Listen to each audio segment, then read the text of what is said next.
just want to do a short introduction and then I will pass on to Ian. I want to thank everyone who's signed up. This is sort of the first of this year in terms of our UK chapter webinar series. We are deeply committed to providing our community with valuable education, insights, and resources that help shape the future of our industry. And your participation is so incredibly important to us. We are working hard to tailor our offerings to meet our community's needs. At the end of this session, you're going to receive a survey via email, and I kindly ask that you provide your honest feedback. This will help us continue improving and delivering content that really benefits you.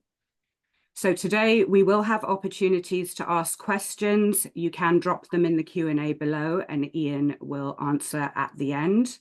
Without further ado, I'm very pleased to introduce Ian Hirst, partner in cyber threat services at Gemserv. Ian will be leading our three-part series on the future of security, convergence of physical and cyber domains. Ian is a skilled consultant with 28 years of experience in security, shaped by both military and consultancy roles. Ian's expertise includes cyber threat intelligence, risk and threat assessment, governance, and security evaluations for both digital and physical environments.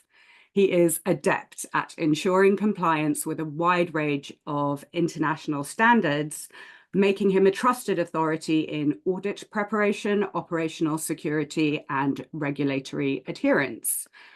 The convergence of cyber and physical is becoming increasingly critical as the lines between threats blur, making it essential for security practitioners to understand and integrate both domains.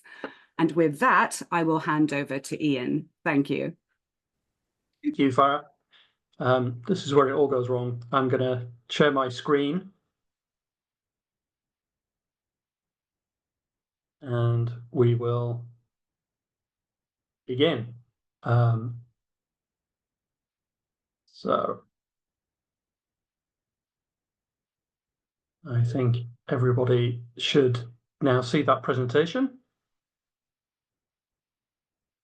And I'll start. Thank you for that very generous introduction, Farah.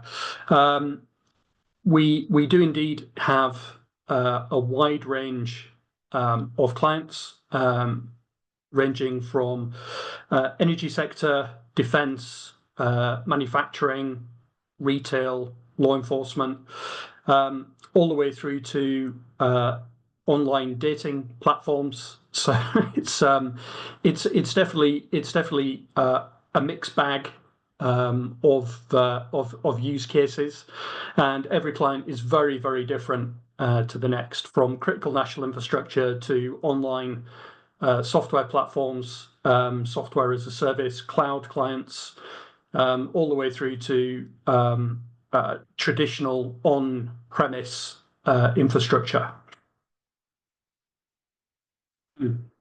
What are we going to cover in our webinar? So we're going to talk about the convergence of physical and cyber domains. So it's becoming something that is a key shaper in the cyber threat landscape at the moment.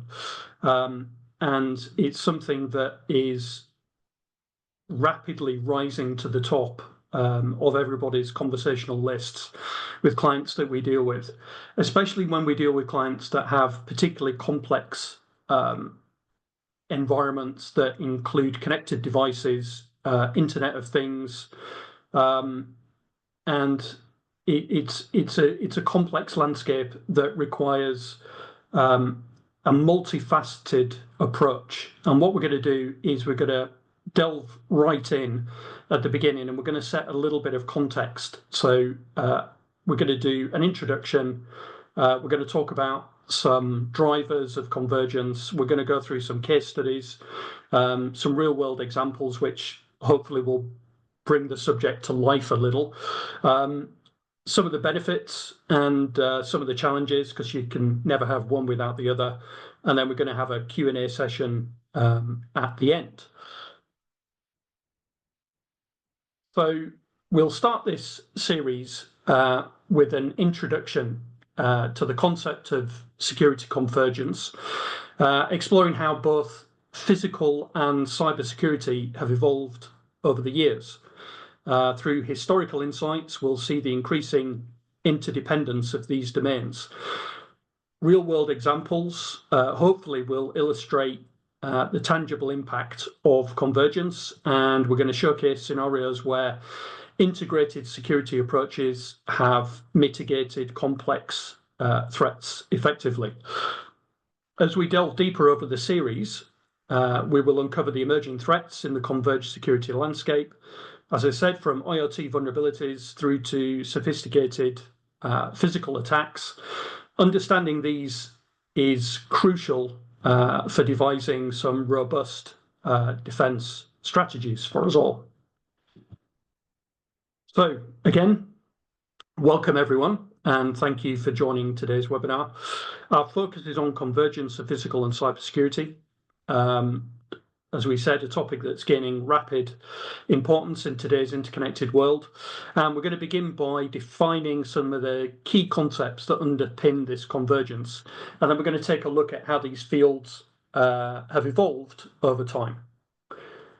So some key definitions and concepts. Let's start with the basics. So traditionally, physical security referred to the measures designed to protect people, property, physical assets, the more traditional physical security aspects.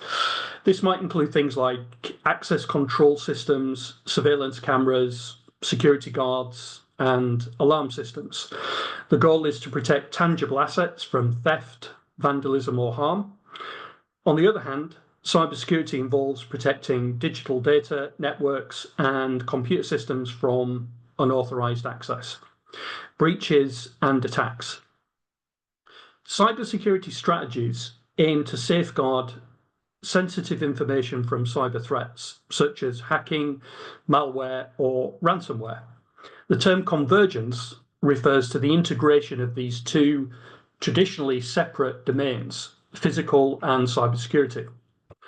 But by aligning these strategies, we create a more cohesive and more comprehensive security posture. In a converged model, for example, access control systems might not only physically manage entry, but also regulate digital access. And then you can link building security with IT security systems, for example. So if we take a step back and we look at how did we get here? Historically, physical and cybersecurity were treated as entirely separate domains. And that's pretty much how it was for a very long period of time. And it was no different in the military, and it was no different in the civilian world as well. So when I started out in signals, intelligence and reconnaissance, and cyber was still in its infancy, and we still called it IT security, the two were very, very separate. You had your IT security manager in a room, probably away from everybody else, and he wasn't massively involved in any of the projects. And if he was, he or she would be brought in right at the very end, and security would be bolted on to whatever project you were undertaking. The world has changed. We've got massive technological advancement, particularly with the rise of connected devices and smart infrastructure. And these two domains are rapidly overlapping. Technological integration, such as the Internet of Things, has definitely made physical and digital assets increasingly interdependent, something that we see every single day, certainly in the energy sector. Certainly in defense and manufacturing. A surveillance camera, for example, now feeds data into a network which needs to be protected both physically and digitally. In the current landscape, interconnected systems are everywhere, and we rely on digital infrastructure to control physical systems, whether it's in smart cities, corporate buildings, or industrial facilities, or even in our own homes with smart connected heating devices. This interconnectedness means that security breaches in one domain can have a cascading effect in the other. So you can very easily have lateral movement across networks where an unsecured entry point is left undefended, and you can laterally move across the network and liberate various parts of the network through what might be an overlooked entry point. Another instance could be a cyber attack that could disable physical security systems that might give a physical intruder access to critical IT infrastructure. This evolution means that security professionals can now no longer afford to think of these two domains in isolation. You have to take a comprehensive approach. Develop integrated security strategies that consider the full scope of the threat environment. So in the next part of the webinar, we'll dive deeper, whenever I can get my words out, we'll dive deeper into the key drivers behind this convergence and why it's so critical to develop a unified approach to security. And I know we're moving at pace in this webinar, but I want to get to some of the juicier parts after the introduction where we can maybe talk about some real world examples. And I want to leave enough time at the end to discuss some of maybe your examples and compare to some of my stories and experiences. So now that we've explored what convergence means, let's look at what's driving this shift. Several key factors are pushing organizations to integrate their physical and cybersecurity efforts. The drivers range from rapid technological advancements to increasingly complex threat landscapes. And the complex threat landscape is a combination of a change in the old world order. So you've got geopolitical drivers at the moment. You've got threat actors that are harnessing complex technologies to undertake far more complex attacks. And we have a complex technological landscape that it's very hard to get your hands around. So first we'll discuss those technological advancements, which have been at the heart of this convergence. One of the most important developments is the rise of the Internet of Things, so IoT for short. IoT involves the proliferation of connected devices that interconnect with both physical and digital environments. Again, it could be smart watches, it could be a thermostat on your radiator, it could be the HVAC system in a hotel, it could be the autonomous driving systems on a vehicle platform. Everything is interconnected to such an extent that even fridge freezers can now link to your internet shopping account and can tell you when to order some milk or some yogurts. We've also got artificial intelligence, which has totally transformed the way that we approach security. And again, it's a double-edged sword. We can enhance both detection and response capabilities, but again, the same technologies that we can enhance our security posture with, threat actors are utilizing to launch ever more complex attacks. Through machine learning, AI can quickly identify unusual patterns or emerging threats, allowing for faster and more accurate responses. AI-powered systems can also help automate security processes, taking away some of the manual processes, freeing up security analysts to do more important work. It can also reduce human error and improve overall efficiency. Finally, the growth of smart infrastructure, from smart cities to connected buildings, means that we now have ever more integrated systems managing everything from energy use to security protocols. These systems require a unified approach because a weakness in one area, whether physical or cyber, can certainly compromise the entire network. Unified security strategies are essential to protect these increasingly interconnected environments. So let's talk a little bit about the threat landscape. We have the increasing threat landscape, which is becoming more sophisticated and harder to defend against. One key issue is the rise of hybrid threats. These are attacks that target both physical and cyber assets simultaneously. For example, an attacker could physically disable a security camera whilst at the same time launching a cyber attack on the network it's connected to, creating a multi-pronged assault that can be difficult to counter with traditional security approaches. We're also seeing more sophisticated attack vectors, where cyber criminals are using complex, multifaceted methods to breach systems. These could involve combining phishing attacks with ransomware or using malware to gain access to physical systems and physical control systems. In this event, the lines between physical and cyber are again beginning to blur.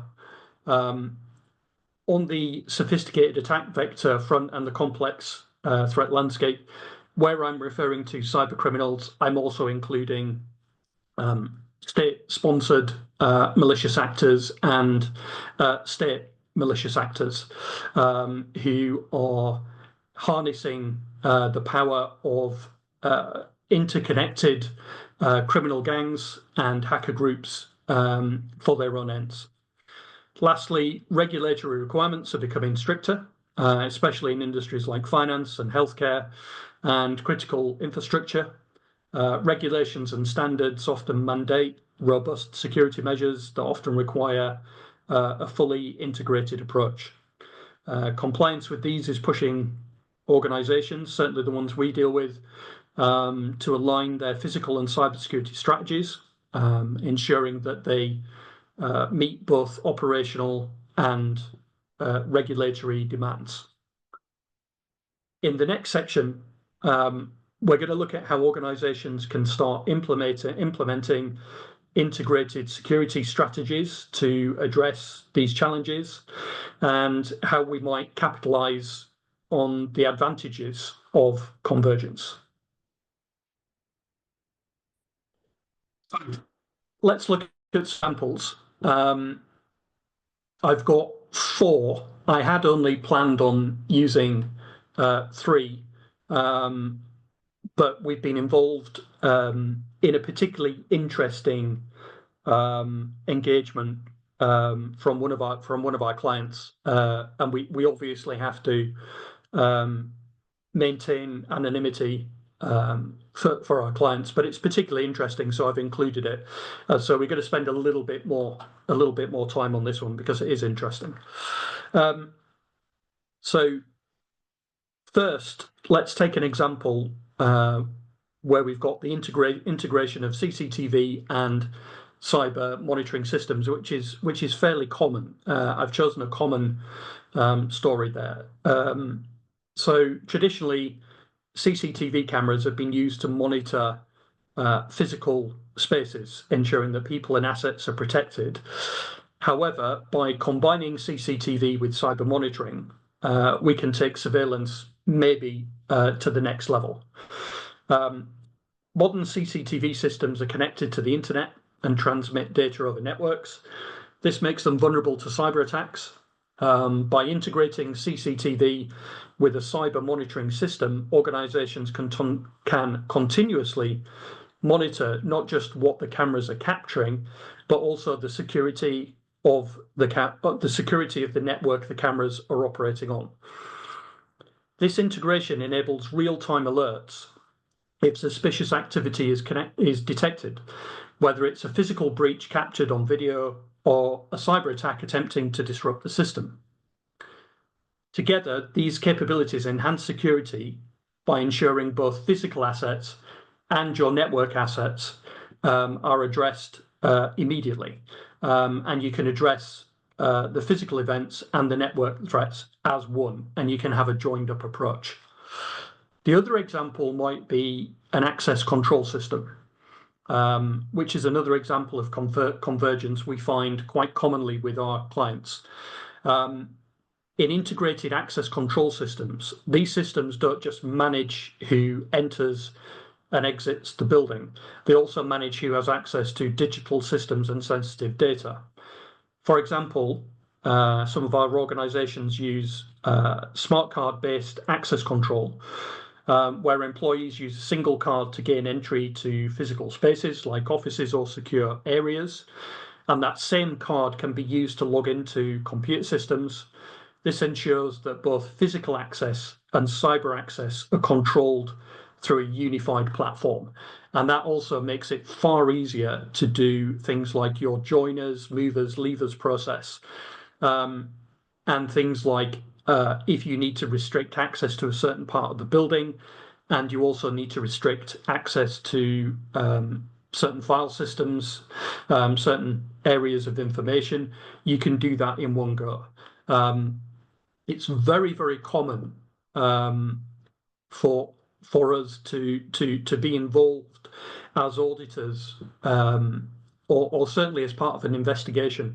It's incredibly common for us to be involved where there are either toxic combinations of access control, so people who have access to physical areas that they don't necessarily need access to, or access to physical areas they don't need access to, and access to digital file systems and information that they don't need access to. We also come across a very common scenario where access to certain areas, certain file systems should have been turned off previously, but the person still has access, and the person might not actually even know they still have access to these areas. It's just never been joined together with a HR process, a physical security access process, and a digital access process. So the third example I'm going to use is incident response coordination. In an increasingly interconnected world, security incidents often involve both physical and cyber elements. And again, these two teams are quite often completely separate. And even now, when we're dealing with clients in what we would consider a fairly mature cyber environment, you'll quite often find that in the event of an incident, these organizations will quite rightly step up cyber incident management teams. You know, they'll call them bronze command or silver command, gold command, and nobody has included the individuals who deal with the security access and the physical access controls. They're almost an afterthought. They're brought in afterwards when the issue arises, when we've already started investigating into the incident, and it's exactly the same the other way around as well. So if we consider a situation where an organization experiences what we call a hybrid attack, for instance, a physical break-in that's accompanied by a cyber attack targeting the organization's data, in such a case, both the physical security team and the IT security team need to be aligned. An integrated response plan absolutely ensures that both teams work together hand in hand, and it can save time, effort, and resources. While the physical security team handles the immediate breach, securing the premises, the cyber team can then work to mitigate the digital attack, protect the data, and start the investigation, whether the two incidents are connected or not. By coordinating the responses, organizations can contain the threat faster and hopefully minimize damage. So that was where I was going to leave it, and I was going to move on. So those are real examples, but very, very high level. Very high level descriptions. However, we've been very busy over the last couple of weeks because we've been dealing with quite quite a large and complex security incident with one of our clients. So I'm not even going to mention the sector they're in. Suffice to say, it's a very large sector, and it's one that touches us all. So for this particular case study, we're going to look at a hybrid attack on one of our clients, which demonstrates how an environmental pressure group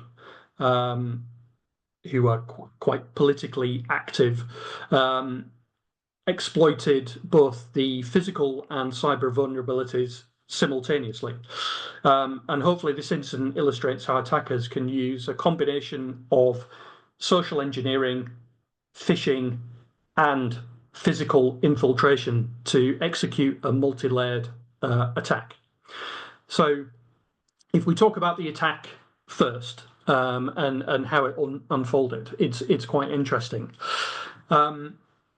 It all started with a phishing attack, and we now only know all this because we're now in the post-incident phase, and we're now writing reports, and we're now learning lessons, and we're now doing things like continual improvement. So the phishing attack, the attackers posing as a legitimate organization sent emails to employees within the company. These emails contained malicious links and attachments designed to harvest sensitive information. Some of the employees unknowingly clicked on these links, allowing the attackers to steal personal information and credentials, including access details to secure systems, including things like payroll and HR. Using this information, the attackers then escalated again through social engineering. They impersonated employees, so they undertook phone calls to people like payroll and HR. They managed to get as far as talking to executive PAs, and in 2 instances they actually spoke to executives themselves, posing as employees who needed vital, urgent information to produce reports for regulatory standards that were overdue. Through social engineering, they managed to impersonate and gain physical access eventually to the building. Then, posing as authorized personnel, they managed to bypass the security controls, and they entered a restricted area. Whilst inside the restricted area, they managed to steal several laptops containing sensitive company data. And that's where we move into the next phase, because ordinarily that's where the attack would stop. But in this case, it continued. So now with both physical access to stolen laptops and credentials that they obtained, the attackers managed to launch the second phase, which took the form of a ransomware attack. The ransomware attack was what we call a double dip, which is a 2-stage attack. So stage 1 was a data theft. So the attackers managed to extract sensitive company information, including confidential contracts and operational data, and the operational data for a number of OT devices that were vital to the operational effectiveness and delivery of services. The next phase was encryption and a ransomware demand. So they then deployed ransomware to encrypt the company's critical files, rendering them inaccessible. Afterwards, the attackers issued a ransom demand, threatening to publish the stolen data and to keep the company locked out unless a significant payment was made. This approach, data theft followed by encryption, the double dip, is becoming increasingly common in ransomware attacks. It's something we're seeing a lot more of. It definitely gives the attackers 2 points of leverage, where a traditional ransomware attack would only leave one. Not only do they demand money to decrypt the data, but they also threaten to expose sensitive information if the company refuses to pay. So this isn't the first time this kind of complex attack has happened, and it's not the first time where we've been involved in helping a client. One of our clients quite recently was involved in a deep fake AI attack where AI generated deep fake images of real executives at the company on a Teams call, managed to extract company payment data for transfer of funds, and funds were actually transferred. So that's a real world example where executives and payroll at the company really, really honestly, genuinely believed that the person they were talking to was one of the chief execs, and they transferred funds. So key lessons learned from this. This attack underscores the importance of integrating physical and cybersecurity. The client suffered because they treated these domains separately. The phishing attack targeted cyber systems, but the consequences extended into the physical realm, where the attackers used the stolen credentials to access the building. Had the company used an integrated approach, perhaps, to monitor both digital access credentials and physical access controls, the attack could have been detected and stopped earlier. For example, correlating unusual cyber activity, such as phishing attempts and attempts to physically enter secure areas, possibly could have raised red flags in this particular incident. Additionally, their incident response teams could have been more coordinated, and we're helping the client address these issues. An integrated response plan where physical security teams and IT teams share information and work together would have definitely minimized the impact of this breach. These examples show how the convergence of physical and cybersecurity is being applied in real-world scenarios. By integrating these systems, organizations are better equipped to detect, prevent, and respond to both physical and cyber threats. Next, we're going to look at some of the challenges and benefits that come with integrating these security strategies.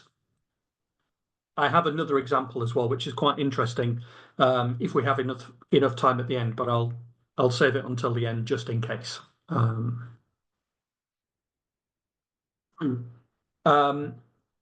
As we conclude this section, it's important to understand both the advantages and challenges of converging physical and cybersecurity. While integration brings significant benefits to an organization's overall security posture, it's not without its obstacles. So let's break this down into two parts. The enhanced security posture that comes from convergence and the integration challenges that organizations often face. So first, let's look at security posture. Unified threat management, so UTM, is a phrase and an acronym that's appearing with increasing regularity now. By combining physical and cybersecurity, organizations can create a comprehensive framework to address a wider range of threats. So this is known as the Unified Threat Management Model, where all aspects of security, whether they involve the physical environment or the digital landscape, are managed in one cohesive system. This enables organizations to detect, analyze, and respond to diverse threats more efficiently. it's probably no accident. It's worth mentioning that although we are a cyber security focused business unit within Gemserv, we are multidisciplinary, which makes us very different, I guess, in the marketplace. There are some other organizations that have a similar model to us, but not many. Most of our consultants are trained consultants and certified in both physical security and cybersecurity. So we don't just focus on the cyber. We also have a view on the physical side of things as well. So that's quite interesting that there's a need for that, and it's one that other consultancies are beginning to adopt as well. So let's have a look at the second part, which is improved incident response. When physical and cybersecurity systems are integrated, the response to incidents definitely becomes faster and more coordinated. For example, if a cyber attack is detected, physical security protocols like lockdown procedures can be triggered simultaneously. This type of real-time coordination can significantly reduce the time it takes to contain and mitigate an incident. And then lastly, converging these systems together acts as a force multiplier. So together, the sum of their parts is far greater. These systems strengthen the resilience of the organization. A unified approach provides different layers of defense, and that's something that is fairly common. Lots of people talk about a layered approach to security. So it's far better to have multiple layers of security than just one really, really good layer of security. So these layers protect against a wider variety of threats, making it far more difficult for attackers to exploit potential gaps, whether it's preventing unauthorized physical access or guarding against digital intrusions. Convergence definitely makes it harder for adversaries to successfully breach both physical and cyber defenses. This doesn't come without challenges, though. So while the benefits are clear, there are some significant integration challenges that we come across. Technical complexity is one of them. The first challenge here that we're going to tackle, so integrating diverse security systems. Many organizations have separate legacy systems for both cyber and physical security. That's very, very common. We come across, particularly in certain industries, we come across lots and lots of legacy systems. If we're dealing, for example, in manufacturing, if we're dealing with civil aviation, maritime, energy sectors, they're particularly problematic with legacy systems.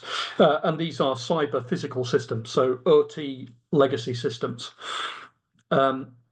Merging these can be incredibly complicated. Managing them alone is incredibly complicated.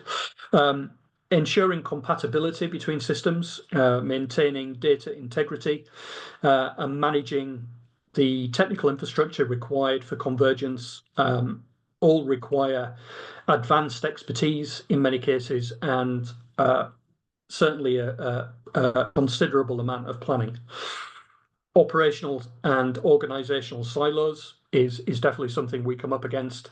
It's definitely a barrier in a lot of organizations. Often physical security teams and IT teams operate independently, and they often don't play well together in some organizations with very little communication or collaboration.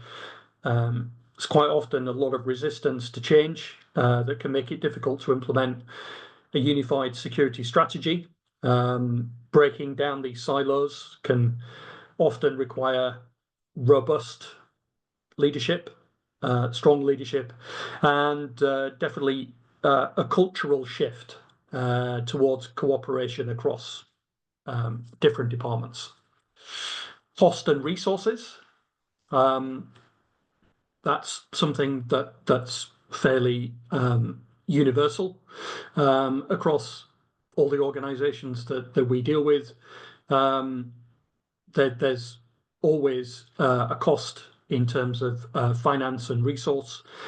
Implementing integrated security solutions can be expensive, both in terms of the upfront investment in technology and the ongoing resources needed to maintain and operate systems. Organizations must definitely carefully consider the return on investment when planning such activities, especially if you're working with limited budgets. So while integrating physical and cybersecurity can absolutely offer undeniable improvements to an organization's security posture, it's definitely essential to acknowledge and prepare for the challenges that are going to come with it. Absolutely. Addressing these challenges technologically, organizationally, financially is definitely key to successfully adopting this unified approach to security. So that brings me to the end. I think we've got time for some questions. So we're going to move into the Q&A session, and I am all ears if there are questions. I can't see the questions, Farah. Are you going to feed them, or will they appear somewhere? So they're in, I don't know if you can see at the bottom of your screen. Maybe if you take off presenter mode, then you'll actually be able to see them. Yeah. Okay. And you'll be on screen. We've got a couple. Yes, there we go. Can you see them now? I can see them now. Amazing. Let me just pop them up on my screen here. Question from Darren.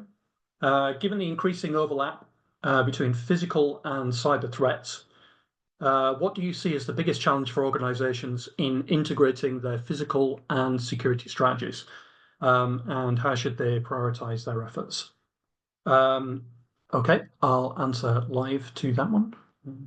Okay. It's a particular challenge, and it's a fairly common challenge. I would say the biggest challenge, I can only speak personally, using some of our clients as examples, real world examples. The biggest challenge by far in integration is one of human characteristics. It's the human factor of integrating physical and digital teams together and getting them to work together. Traditionally, so we work in a lot of critical national infrastructure, defense, manufacturing, maritime, civil aviation. It tends to be that the two teams are by far separate, and that there's very little integration between the two of them. So they more often than not operate in their own organizational silos with their own strategies, their own budgets, their own initiatives, their own targets, their own goals. And it definitely takes some robust management from the top to bring those two elements together with a unified strategy. So I guess having that mindset at the very top, where you're actually going to treat both physical and digital as if they're already unified. You're going to bring them together, and you're going to include them. It's things like a lot of the organizations we deal with will have separate security forum meetings. So they'll have a physical security forum meeting, they'll have a digital security forum meeting, have them together, have the same conversations together. When you're planning your targets and your budgets for security for the next year, next 3 years, the next 5 years, when you're thinking strategically, start to think, how am I going to merge these together? How am I going to drive the convergence? And I guess that's by far the biggest challenge. I don't know, does that answer your question, Darren? I hope it does. I don't know. Next one is from James. Is it arguable that convergence has been operational in 15 to 22% of organizations that have faced blended threats for over 20 years? The difference may well be in the rise of IoT security risks as proposed by Caesar in the States. But having worked in the field of IoT security for several years, I'm not seeing many physical security managers understanding or managing the risk vice versa. Do we advocate convergence? So of course, and so convergence. But if you're going to, yeah, okay. Yes. In a perfect world, James, yes, absolutely. So we quite often find, so we typically deal with network teams who manage very, very large complex IoT environments that quite often have legacy systems in there. So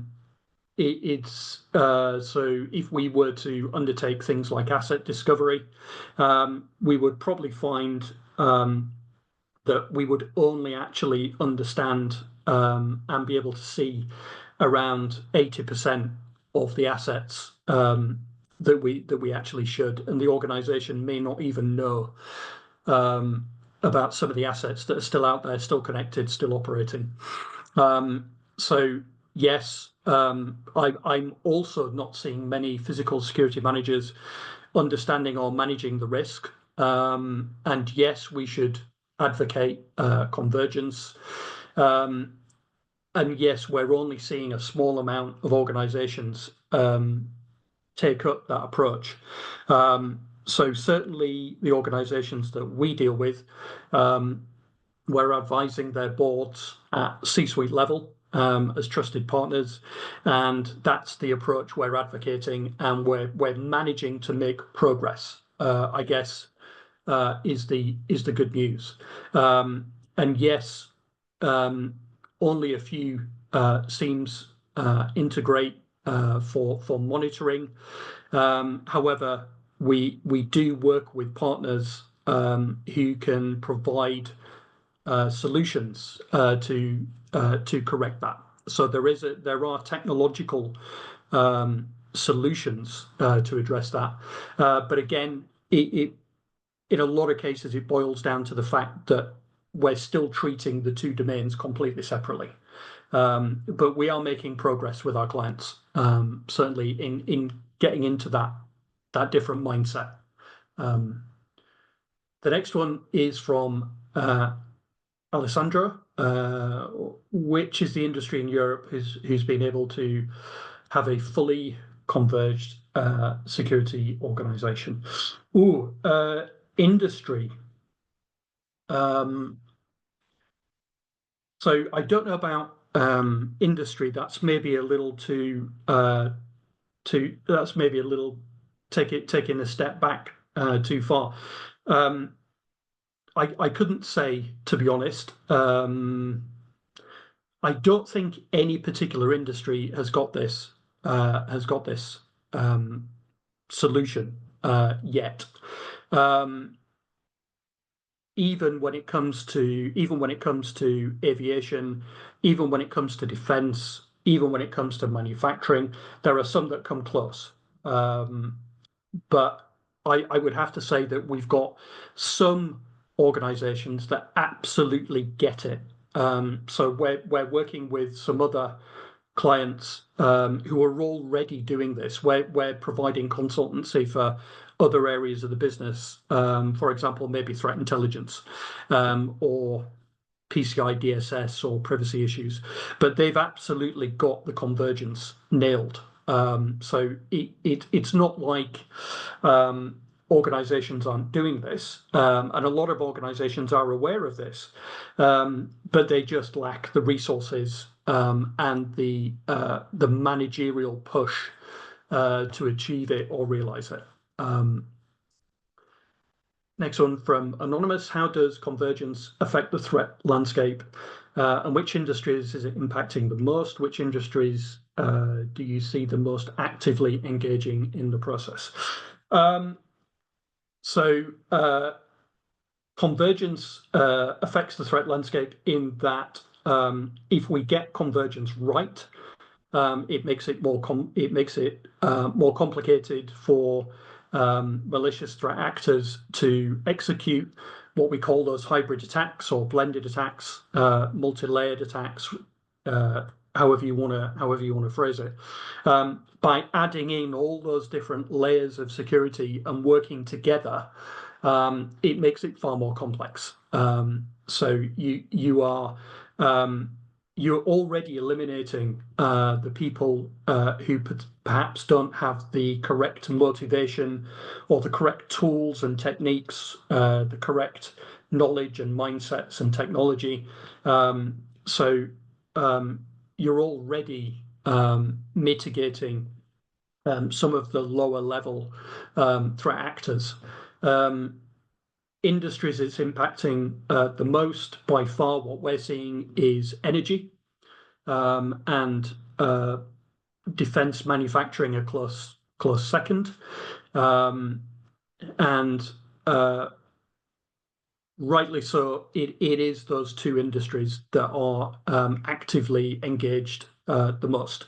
So our energy clients and our defense and defense manufacturing clients are already fully on board with this.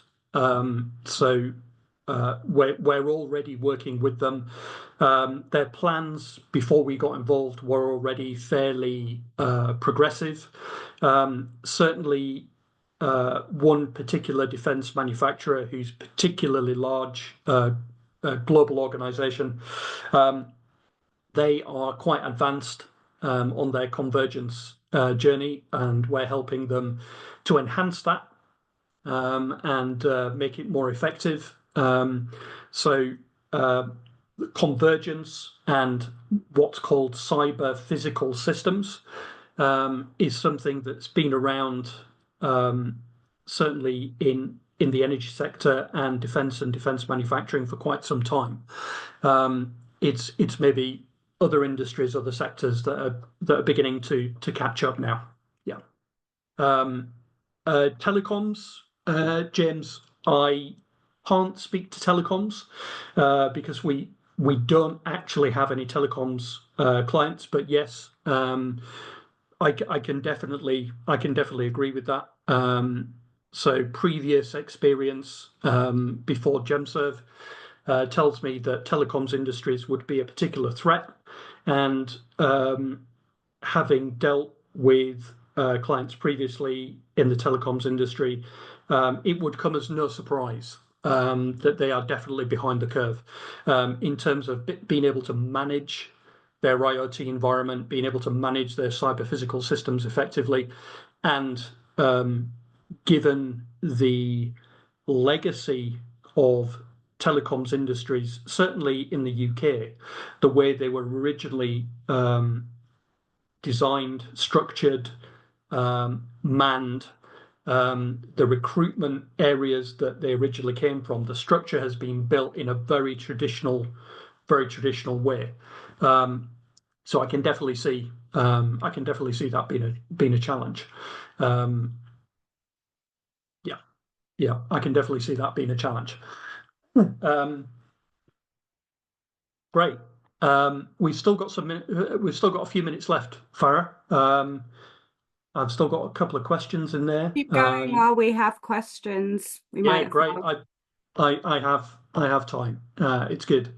Do you think the reluctance to converge depends on the lack of internal level of confidence senior management has vis-a-vis with security managers?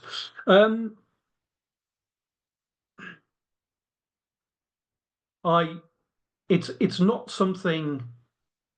It's not something we're seeing. So when we're dealing with CISOs, when we're dealing with CTOs, when we're dealing with network managers, IT managers, physical security managers, it's not necessarily certainly the clients that we're dealing with. It's not a level of confidence issue. It's one of organizational change, really, and it's definitely people driven. It's organizational driven. It's about silos. It's about empires. It's about maybe tearing down some barriers internally within the organizations and saying, hey, okay, we did it like this. We did it like this for a very long time, and now we're going to change, and I hope all of you are on board, and I hope you're all going to help me with this because we're going to do it this way now.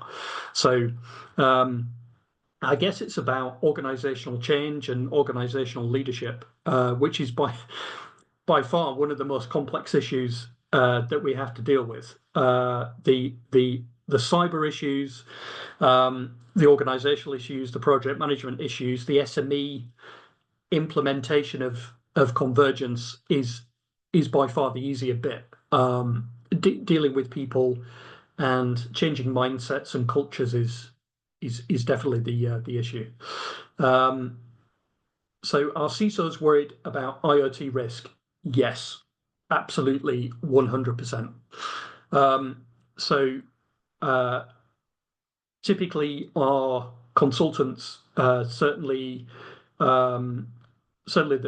that we have in the cyber team and the threat intelligence team, at a certain grade, we work directly with the CISO, and it's absolutely something that they're worried about. Hugely worried about IoT risk. So increasingly, we're calling it cyber physical systems. Now it has its own terminology and its own landscape, and it has its own regulations. It has its own standards. IEC 62443, for example, hugely used in the automotive industry. So it's all about securing physical systems that are also managed in the cyber domain. So increasingly, again, we're seeing the two merge together, and CISOs are absolutely worried about their IoT environments because typically they're not managed particularly well. The IoT landscape is filled with default passwords, unpatched systems, legacy systems, systems that should have had firmware updates, and it's the stuff of nightmares in some industries, particularly if you're dealing with manufacturing, automotive, and certainly civil aviation. It's something that concerns CISOs every single day, and that's what we're trying to help them with. Yeah. Amazing. So I think let's wrap up there perfectly for 3 o'clock. Right. I'll save my other juicy example for next time. Amazing. So just to say a very big thank you to you, Ian, for this. This has been incredibly fascinating, and I'm sure incredibly valuable for our ASIS community. A very big thank you to everyone who's attended. Please keep an eye on your inboxes for our survey and respond. Your feedback very much shapes what we do and what we organize for you. We will look forward to seeing you all for part 2 at 2 p.m. on the 5th of November, which I just realized is Guy Fawkes night, which I feel is quite fitting. And on that note, have a wonderful rest of your day. Bye, everyone. Thank you.